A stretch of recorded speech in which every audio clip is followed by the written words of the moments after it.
টানা 14 বছর ব্যাংকে চাকরি করার পর হঠাৎই যেন বজ্রপাত। ট্রান্সফার হয়ে উড়িষ্যায় যেতেই হবে। ব্যাংকের চাকরি তখন ছেড়ে দিতে দুবার ভাবেননি। বাড়ির অন্যদের অমত থাকলেও চাকরি ছাড়ার সিদ্ধান্তে পাশে পেয়েছিলেন সহধর্মিণীকে। চাকরি করার সময় আইন নিয়ে পড়াশোনাও করতেন, পরে তাকেই পেশা হিসাবে বেছে নেন।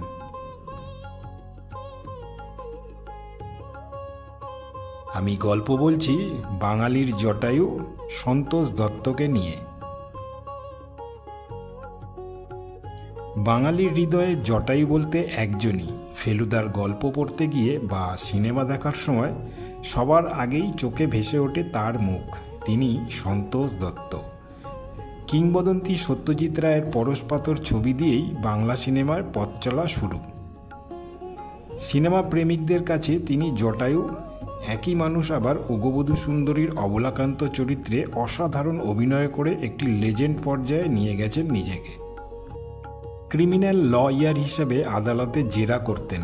অভিনেতা মনোজ মিত্র এক সাক্ষাৎকারে সন্তোষ দত্ত সম্পর্কে বলেছিলেন, ক্রিমিনাল লয়ার হিসেবে আদালতে সওয়াল করতে দেখেছি তাকে। সে এক অদ্ভুত অভিজ্ঞতা।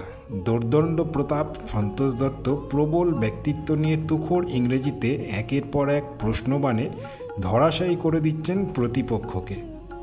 দেখতে দেখতে গুলিয়ে যায় এই লোকই সত্যজিৎ রায়ের ছবির সেই চরিত্র, যিনি একটি সঠিক ইংরেজি বলতে গিয়ে 10 বার হোঁচট খেয়েও শেষমেশ অবধারিতভাবে ভুলই বলেছিল।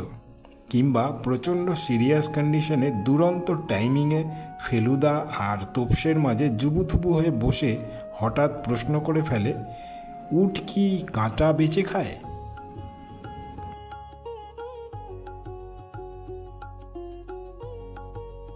অগাধ পাণ্ডিত্য। হাতের লেখা মুক্তাক্ষর বললেও কম বলা হয়। যেমন বাংলা তেমনই ইংরেজি। বিভিন্ন কায়দায় হরফেও লিখতে পারতেন, ক্যালিওগ্রাফি। এত গুণ অথচ মাটির কাছাকাছি থাকতে ভালোবাসতেন। চেনামহল ছাড়া নিজের কথা তেমন বলতেন না কাউকেই।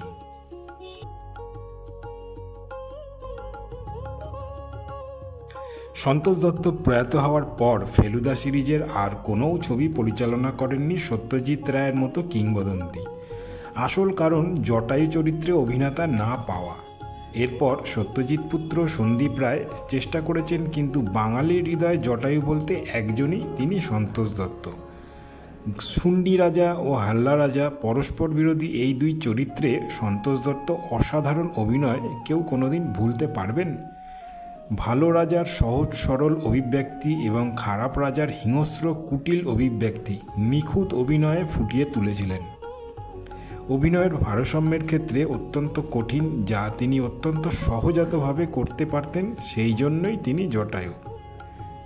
নিতান্তই বাণিজ্যিক সিনেমা এবং ছবির বিষয়বস্তুও তেমন গভীরতা না থাকলেও সন্তোষ দত্ত নিজের কাজ সবসময় করেছেন অসাধারণ দক্ষতায়।